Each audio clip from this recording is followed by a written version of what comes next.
30년 전인 1993년에 노벨 연구소에서 역사상 최고의 문학 작품을 선정한 바 있습니다.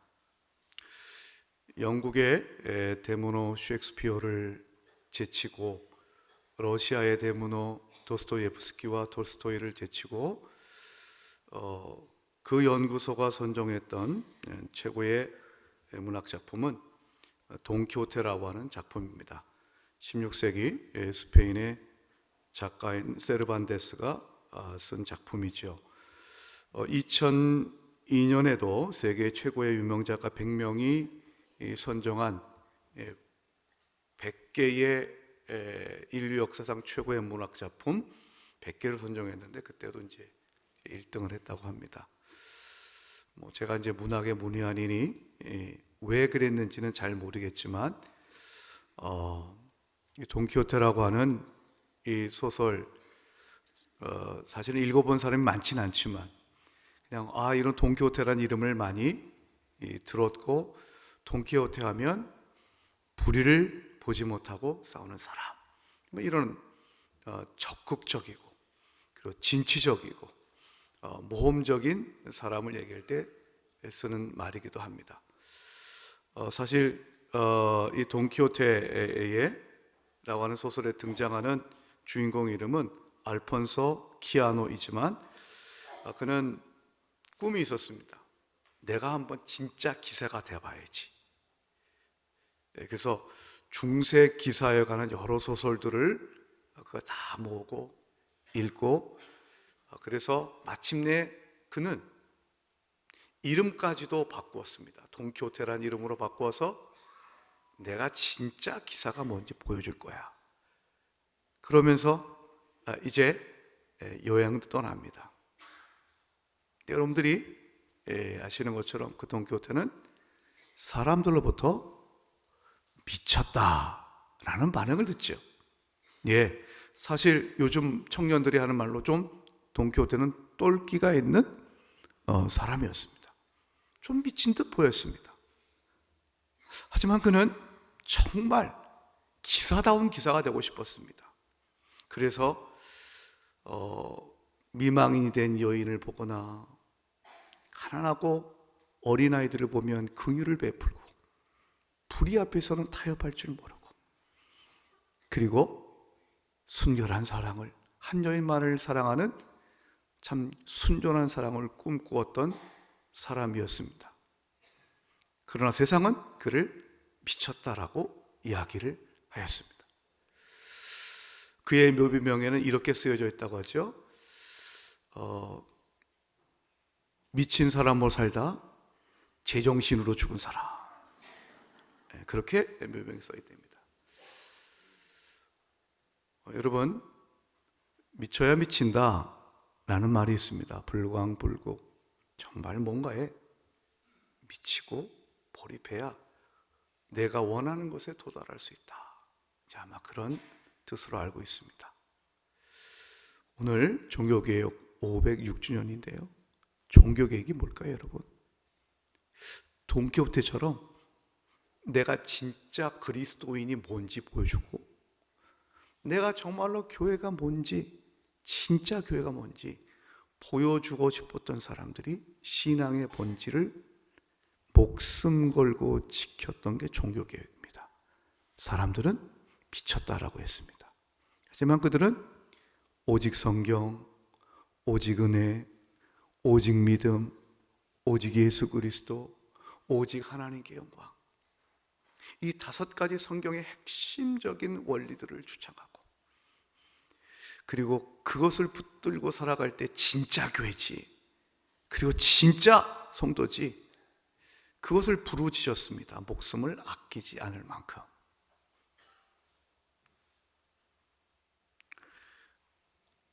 사랑하는 여러분, 오늘 우리가 종교개혁주의를 맞이하면서 스스로에게 한번 자문했으면 좋겠습니다. 여러분, 우리는 신앙의 본질, 예수 그리스도에게 미쳐서 살아가고 있습니까? 예수에게 미치면 그 인생에는 놀라운 하나님의 영광이 빛나게 될 줄로 믿습니다. 이런 말이 있습니다. 광인은 예수 때문에 미치지만 예수 때문에 빛이 난다. 빛나는 사람 광인. 예수 때문에 미치면 예수 때문에 빛이 나는 인생. 예수 만나서 그 예수 그리스도에게만 미치면 내 삶은 여러분 어두움은 떠나가고 하나님의 영광의 광채로 찬란한 인생이 됩니다. 내 삶에 어둠이 찾아오고 내가 어둠 가운데 있다고 여겨지는 분들, 방법은 하나입니다. 오직 예수 그리스도에게 미치고 그 예수님만 붙드는 귀한 믿음이 있길 주의 이름으로 축복합니다. 그 예수님에게만 미치고요, 그 예수님만 붙들면 우리는 기꺼이 주님을 위해서 고생도 감수하는 사람으로 변할 수 있습니다. 인생은 고생하게 됩니다. 인생 이퀄 고생입니다. 하지만 어떤 고생을 하냐가 그것이 중요한 것입니다. 오늘 첫 번째 메시지, 예수 그리스도를 믿는 자가 여러분 어떤 고생을 해야 될지 한번 자막을 한번 보겠습니다. 첫 번째 메시지는 이것입니다. 뒷발질하는 고생, 주님을 위한 고생. 뒷발질하는 고생, 주님을 위한 고생. 두 가지는 전혀 다른 것입니다. 바울이 오늘 말씀도 다메섹으로 가던 도중에 그가 만났던 예수 그리스도를 간증하는 내용입니다. 자, 14절을 보시면 바울이 이렇게 얘기를 합니다. 우리가 다 땅에 엎드려지며 내가 소리를 들으니 히브리 말로 이르되 사울아 사울아 내가 어찌하여 나를 박해하느냐 가시체를 뒷발질하기가 내게 고생이니라 되겠습니다. 자, 가시체를 뒷발질한다. 이 가시체라고 하는 것이 이제 그 당시 소나 말 등의 짐승을 이제 주인이 몰기 위해서 막대기 같은 데다 이제 뾰족한 것, 못이라든지 이런 것 등을 이제 박아서 그 주인이 이제 그 소나 말을 몰 때 사용한 겁니다. 딴 길로 가려고 하면 가시체로 한번 칩니다. 그러면 아프면 이제 주인 말을 잘 들어야 되지 않겠어요? 근데 그 소나 말이 주인이 가시체로 툭 치니까 오히려 순종하는 게 아니라 왜 때려? 하면서 뒷발질한다는 거예요. 그 뒷발질하면 주인이 무서워서 벌벌 잘못했어 미안하다라고 말하지 않습니다. 오히려 더 센 아픈 가시체가 자기에게 돌아올 뿐입니다. 그런데 여러분, 이게 아주 기가 막힌 우리의 인생을 바라보는 관점을 우리에게 제공해 줍니다. 하나님을 만나기, 예수님을 만나기 전에 그 인생이 뭘까? 가시체를 뒷발질하는 인생이었더라. 자기를 아프게 하는 인생이었더라. 고생을 자초하는 인생이었더라 라고 하는 거예요. 여러분 잘 살고 계십니까? 여러분들은 정말 자신을 아프게 하지 않고 건강한 사람으로 여러분 잘 살고 계십니까? 예수 만나기 이전에 사람은 자신을 아프게 한다는 거예요. 고생을 스스로 자초한다는 거예요. 뒷발질하는 인생을 한다는 거예요. 반항하고 고집 피우고 내가 잘났다고 하는 거예요. 그러면 더 센 몽둥이가 날아온다는 것이죠. 사람이 자기를 아프게 하는 방법은 두 가지 같아요. 첫 번째는 낮은 자존감이에요. 자기 자신을 너무 낮게 평가해요. 겸손한 게 아니에요. 자기 자신에 대해서 결코 신뢰하지 못해요. 사람이 살다 보면 실수도 할 수 있고 실패도 할 수 있는데 그때 여러분 잠깐 좌절할 수 있지만 괜찮아, 다음에 잘하면 되지, 기회는 또 있을 거야, 이러면서 스스로를 좀 다독일 줄 아는 여유가 있어야 되는데, 좀 자신에게 너그러울 줄 알아야 되는데, 왜 나는 뭐든지 난 항상 왜 이 모양일까? 왜 난 항상 이 모양일까? 라고 하면서 자신을 못마땅해 하고 못 살게 구는 사람들이 있습니다. 여러분 어떠세요? 자신을 아프게 하는 인생, 자기가 그렇게 살아오시지는 않으셨습니까? 반대의 경우도 있습니다. 잘못된 열심으로 자신도 힘들게 하고 다른 사람들 힘들게 합니다. 네, 인류대학에 대한 열정을 품고 자녀들을 입시지옥으로 몰아넣는 얘기는, 그 부모의 이야기는 어제 오늘의 얘기가 아닙니다. 오기로 세상을 살아가는 사람도 있습니다. 두고 봐라 뻔때를 보여주겠다라고 하면서 이를 악물고 열심히 살아가는 사람도 있습니다. 세상을 향한 분노와 오기가 삶을 살아가는 동력이 될 수도 있을지는 모르겠지만, 그러나 그럴수록 자신에게 모질게 굽니다. 다른 사람들에게 엄격하게 굽니다. 다른 사람들을 아프게 합니다. 자신도 아픕니다. 하나님은 어둠 가운데 있을 때에 예수 그리스도를 만나기 전에 인생을 그렇게 얘기합니다. 아픈 인생이라고, 자기를 아프게 하는 인생이라고 얘기합니다.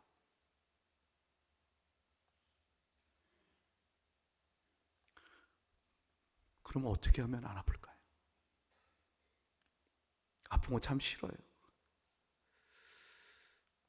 예수님을 만나면 예수님은 우리를 세상의 기준으로 바라보지 않습니다. 좀 더 잘나보겠다고 아둥바둥거리지 않아도 하나님은 여러분을 그저 여러분의 그 모습 그대로를 안아주시고 여러분들을 인정해 주십니다. 죄를 그냥 묵과하겠다는 것이 아닙니다. 여러분 스스로 자신을 괴롭히는 여러분, 자신이 좀 더 잘나보려고, 그러나 그런 과정에서 자신에게 모질게 굴고 다른 사람들을 힘들게 하는, 그렇게 살지 않아도 주님이 괜찮다고 얘기하신다는 겁니다.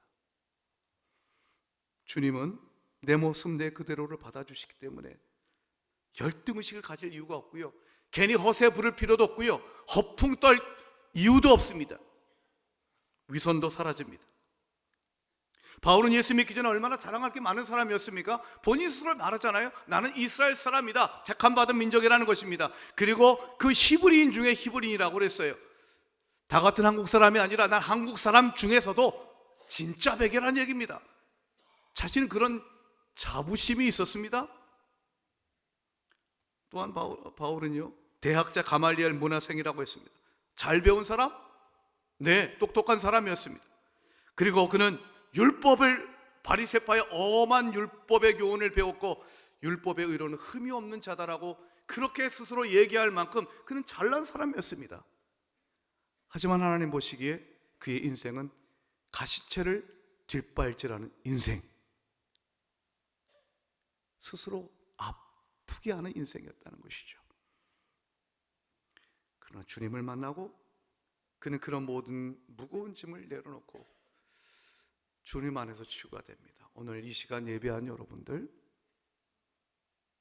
자신을 아프게 하고 다른 사람을 아프게 했던 나의 모습, 그 모습이 내 모습 이대로 그대로 받아주시고 우리의 상처를 치유하시고 우리의 골마터진 그것들을 다시금 새살 돋게 하시는 우리 주님의 은총이 여러분의 마음과 여러분의 영혼 가운데 온전히 임하길 예수의 이름으로 축원드립니다.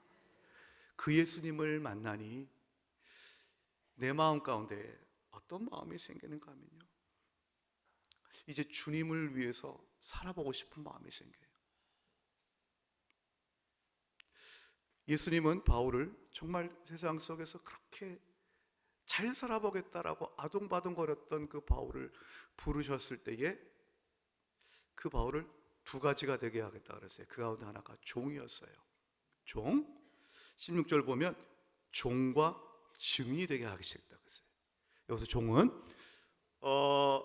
로마 제국 시대에 소위 노예라고 하는 존재는 다양한 존재입니다. 우리가 생각하는 그런 노예, 흑인 노예와는 굉장히 많이 다릅니다.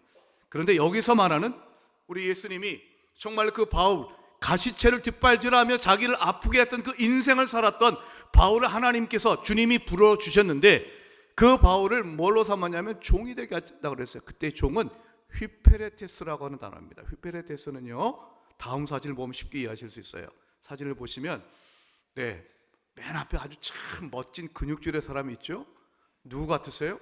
저 사람이 조유명한 베노에 나오는 찰턴 헤스턴이라고 하는 사람, 배우입니다. 한 번쯤 보셨을 명화죠. 기독교 영화 가운데 대표적인 명화 1위를 꼽자면 저 배너입니다. 저기에 주인공 배너가 어찌어찌하여 결국은 어떻게 합니까? 배 밑창에서 저렇게 노를 젓는 노예가 돼요. 저 사람을 휘페레테스라 그랬어요. 얼마나 여러분 노 젓는 게 힘들까요? 5분만 져도 힘들 텐데 잠시 쉬려고 하면 뒤에서 감시하고 있는 로마 군인의 채찍이 날아옵니다. 그렇게 살아가는 인생이 휘페레테스예요. 근데 예수님이 잘 나가던 그 바울, 자존감 세던 그 바울, 그러나 그 주님이 그를 만나셔서 그에게 부르셨던 새로운 인생은 휘페레테스였습니다. 근데 그걸 기꺼이 감당합니다. 그 주님을 위한 고생을 기꺼이 감당합니다. 여러분, 종교개혁은 주님을 위해서 고생하겠다는 겁니다. 마르틴 루터요? 그 루터가 종교개혁을 통해서 얼마나 많은 환란이 있었는지 봅니다. 오늘 내주는 강한 성이요, 이 찬양을 작곡했던 사람이, 작사 작곡했던 사람이 마르틴 루터 종교개혁자입니다. 지금도 이때도 모략과 권세로 주 예수 그리스도를 믿는 자와 그 성도들을 여러분 핍박하는 그 사단. 그는 그때부터 종교개혁을 하면서부터 그는 참으로 모진 인생을 살았습니다. 하지만 그는 기꺼이 휘페레테스, 주님의 종이 되기를 결단하고 그 길을 걸어갑니다. 그런 것이 종교개혁입니다. 종교개혁의 후예였던 18세기 프랑스의 위그너들도 역시 마찬가지였습니다. 남자 위그너들은 바로 자신이 끝까지 그 믿음을 지키기 위해서 이제 아까 말씀드렸던 휘페레테스, 왕의 전함 밑창에서 죽을 때까지 손목과 발목에 쇠락을 찬 채 노를 저어야만 하는 그런 삶을 살았습니다. 하지만 여러분, 그들은 이렇게 고백을 했다고 하지요. 자막을 한번 보시겠습니다. 주님, 저로 하여금 제 손목의 쇠고랑을 당신과의 혼인반지로 삼게 하시고 제 발목의 쇠고랑을 당신 사랑의 사슬로 여기게 하소서. 여러분, 어떻게 저런 믿음의 고백이 있을까요? 그것은 내가 만난 예수님, 무엇과도 바꿀 수 없는 그 주님이 그 배 밑에서도 하루 종일 노를 저어야만 하는 고역 속에서도 그 주님이 함께하고 있는 기쁨과 하늘의 평화는 도무지 세상에서 찾아볼 수 없기 때문이고, 그 고난도 이기고도 남는 믿음과 하나님의 함께하여 주심 덕분이었습니다. 1517년 10월 31일 루터의 종교개혁이 시작되기 100여 년 전에 체코에 야누스라는 신학자가 있었습니다. 오직 성경만을 최고의 권위로 삼으며 그는 부패했던 교황청을 비판합니다. 결국 화형을 당하게 되었습니다. 그는 죽기 전에 이런 기도를 드렸다고 하죠. 자막을 보시겠습니다. 주님, 저들은 녹슨 쇠사슬로 나를 묶었으나 주님은 오래전 은혜의 사슬로 나를 묶고 종으로 삼으셨습니다. 은혜의 사슬로. 여러분, 지금 이 시간 예수 그리스도를 믿는 여러분들 한 분 한 분은 하나님의 은혜의 사슬로 주님께 묶임가 되어서, 메인바 되어서 그 주님을 위해 살아가는 영광스러운 소명으로 부름받은 줄로 믿으시기 바랍니다. 아멘입니다. 사단의 권세에서, 사단의 죄악, 그 죄악의 모든 세상의 욕망의 쇠사슬로부터 벗어나게 하신 주님은 이제는 주님의 은혜의 쇠사슬로 우리를 묶으사 바른 길 가게 하시고 진리의 길 가게 하시고 주를 위한 고생도 능히 감당할 수 있는 믿음도 주실 줄로 믿습니다. 종교개혁은 주를 위해서 고생하겠다는 것입니다. 주님을 위해서 미친 사람 소리 듣겠다고 하는 것입니다. 본질을 찾기 위해서라면, 신앙의 본질을 붙들기 위해서라면 기꺼이 그렇게 했다는 각오, 결단, 용기가 종교개혁입니다. 우리에게 그런 종교개혁자들의 용기와 결단과 믿음이 있길 우리 주의 이름으로 축복합니다. 마지막 두 번째는요, 빗속에서 쓰러지고 성령으로 일어섭니다. 다메섹으로 가던 바울과 그의 일행에게 빛이 비쳤습니다. 22장에서는 하늘로부터 큰 빛이 비추었다. 26장을 보면 하늘로부터 해보다 더 큰 밝은 빛이 비추었다고 그랬습니다. 그건 지난 시간에 말씀드린 대로 물리적인 태양 광선이 아니라 우리 주 예수 그리스도의 영광의 광채이지요. 여러분, 하나님의 영광이 빛나는 것의 첫 번째 나타나는 현상은 무엇인가? 이 땅의 모든 죄인들이 다 엎드러집니다. 무너집니다. 나의 모든 내가 쌓았던 모든 것들이 무너지고 그리고 나는 무릎 꿇게 됩니다. 그것이 바로 주님의 영광이 임한 자의 삶의 첫 번째 모습입니다.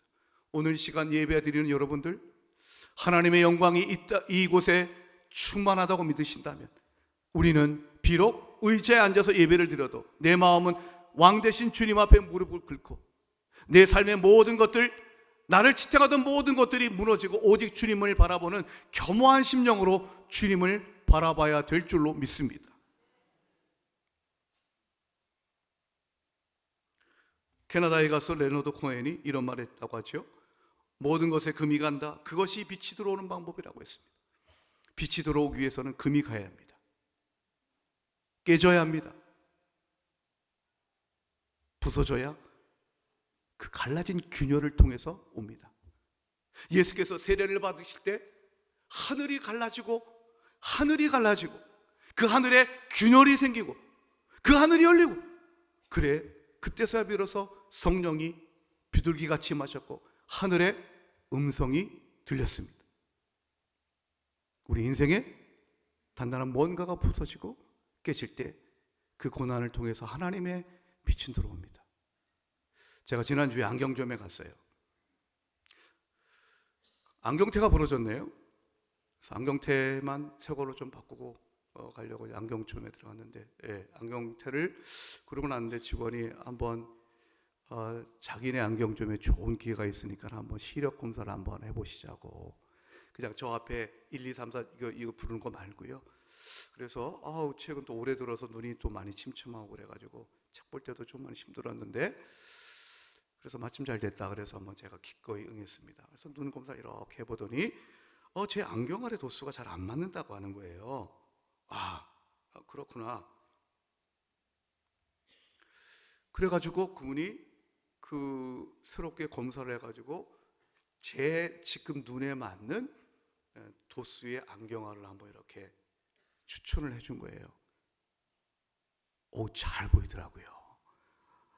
여러분들 생각에 최 목사가 상술에 넘어갔구나 이런 표정이신데 그게 아니고요.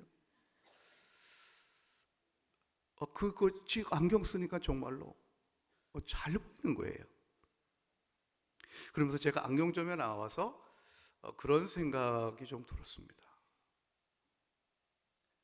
안경테가 부러져서 안경점에 갔더니 내 눈이 침침한 것을 포기하고 새로운 도수의 나에게 꼭 알맞는 안경알이 맞춰진 것처럼 내 인생에 때로는 하나님이 부러뜨리시고 넘어지게 하시지만 그걸 통하여 침침하고 어두웠던 인생 가운데 헤매는 것이 아니라 밝은 빛으로 나에게 꼭 맞는 안경으로 주님만 바라보며 살게 하여 주실 줄로 믿습니다.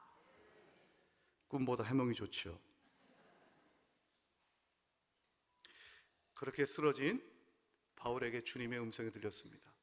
바울에게만 들렸습니다. 영광의 빛 앞에서 모든 사람들이 다 쓰러졌지만 음성은 바로 바울에게만 들렸습니다. 그 음성은 이거였습니다. 오늘 말씀 16절을 보니까 이런 말씀이 있어요. 일어나 너의 발로 서라. 한번 절 따라해 주시겠습니다. 일어나 너의 발로 서라. 너의 발로 서라. 쓰러진 바울에게 이제 네가 스스로 일어나 봐. 문맥상으로는 아닌지 아마 그런 의미일 거예요. 그런데 여러분, 일어나 너의 발로 서라라고 하는 것은 이제 네가 앞으로 자율적이고 독립적인 삶을 살아라 라고 하는 그런 의미가 아니고요, 정반대의 의미입니다. 이 말씀의 의미를 우리가 알기 위해서는 에스겔 2장 1절과 2절, 하나님께서 여호와 하나님이 선지자 에스겔에 했던 말씀을 좀 기억하실 필요가 있습니다.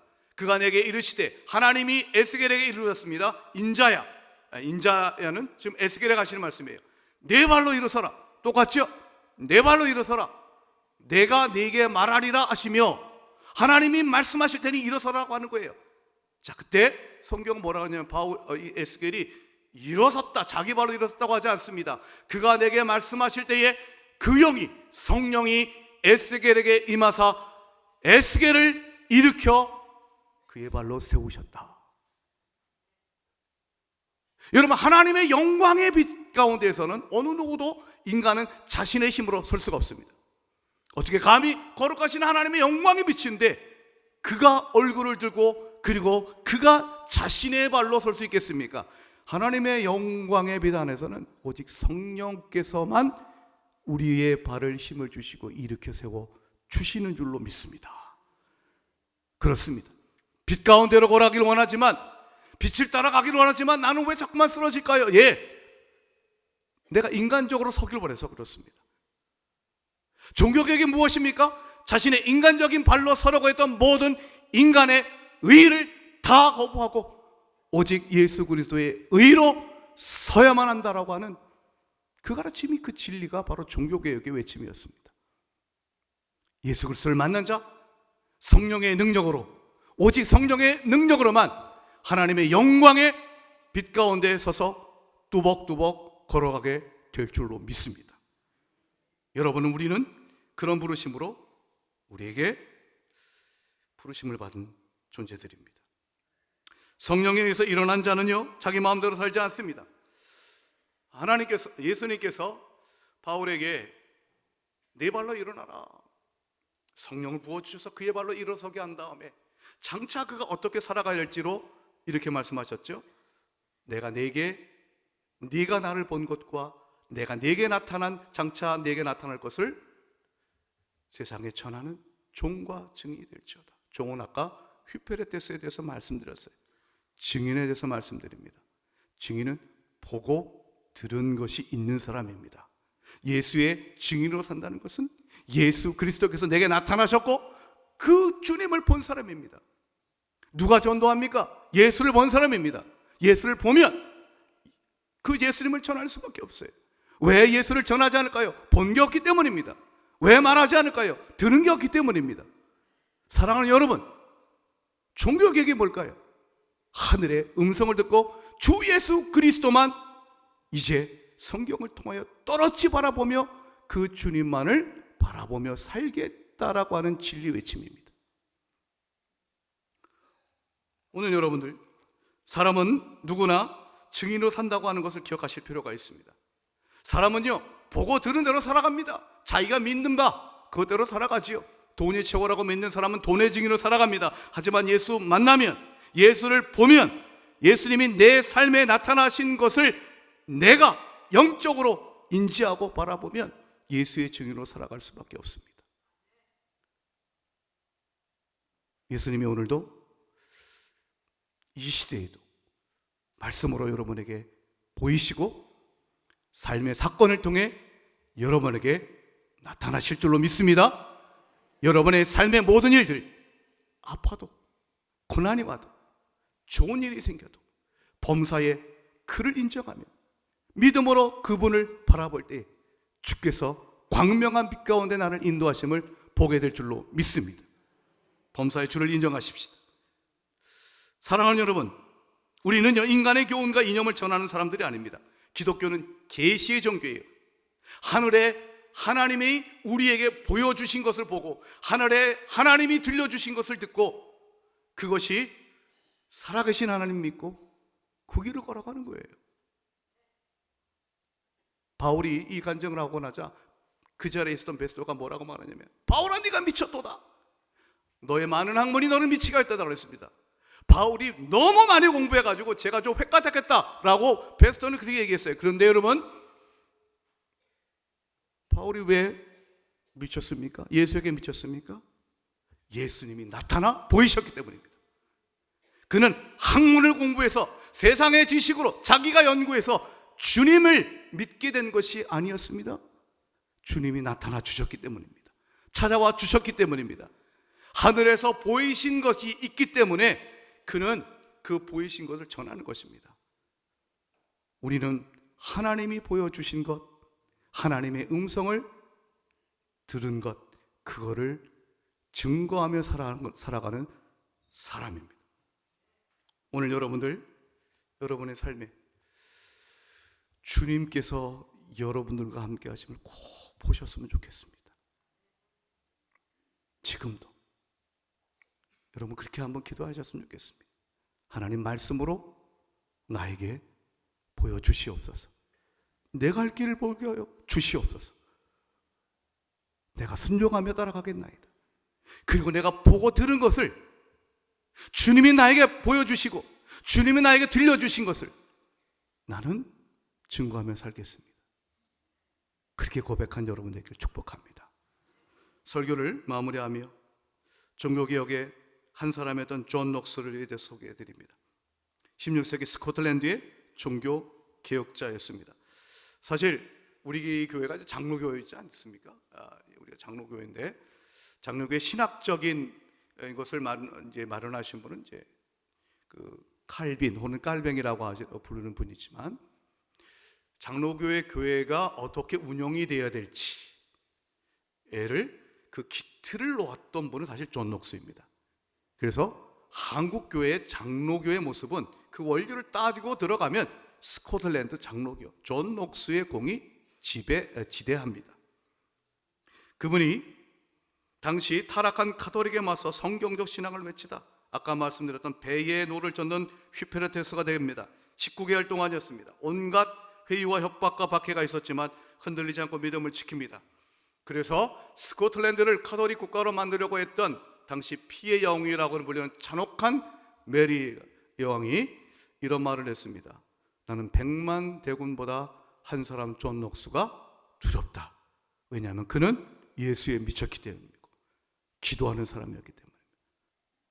사랑하는 여러분, 우리가 한 사람 한 사람이 예수에 미치고 기도하는 사람이 될 때 세상이 우리를 두려워하게 될 줄로 믿습니다. 존 녹스가 죽을 때에 많은 사람들이 그를 애도하였습니다. 그때 모튼이라고 하는 사람이 이렇게 말하였다고 합니다. 자막을 보시겠습니다. 여기 이 세상의 사람을 결코 두려워하지 않은 사람, 오직 하나님만 두려워한 존 녹스가 누워있다. 예. 세상을 살다 염려와 근심과 우울과 불안과 그 두려움 가운데에서 주저앉고 싶을 때가 있고 지금도 주저앉아서 일어서지 못하시는 분이 계십니까? 오늘 이 시간 빛으로 다가오신 그 주님이 여러분을 찾아가사 주의 영광의 광채로 여러분의 모든 어둠을 그 어둠의 권세를 이기게 하여 주실 줄로 믿습니다. 어둠은 권세가 있습니다. 하지만 십자가의 권세는 더 큰 줄로 믿습니다. 음부의 권세가 이기지 못할 놀라운 주 예수 그리스도의 이름의 권세가 그를 믿는 자에게 주어진 줄로 믿습니다. 그러니 이제는 예수에게만 미치고 그 예수의 증인으로서 주님이 보여주시고 주님이 들려주시는 것을 보고 들으며 예수의 증인으로 살아가는 복된 인생 되시길 우리 주의 이름으로 축원드립니다. 기도하겠습니다. 감사합니다. 하나님, 감사합니다. 오늘 종교개혁 506주년을 맞이하며 예배드리는 모든 주의 백성들을 주님 기억하여 주시고 목숨을 걸고 신앙의 본질을 붙들며 세상 사람들로부터 미쳤다 조롱을 받지만 오직 예수의 증인으로 기꺼이 고생과 죽음도 감내하였던 우리의 믿음의 선배들을 본받게 하여 주시옵소서. 더 이상 우리의 삶 가운데 가시채를 뒷발질하는 하나는 어리석은 인생이 아니라 주를 위해 고생하고 그 가운데에 하나님 주시는 놀라운 위로와 평안과 기쁨과 천국 소망을 붙들고 살아가는 복되고 복된 인생이 되게 하여 주시옵소서. 그리하여 하나님의 영광으로 빛나는 찬란한 인생이 되게 하여 주시옵소서. 우리 주 예수 그리스도의 이름으로 기도하옵나이다. 아멘.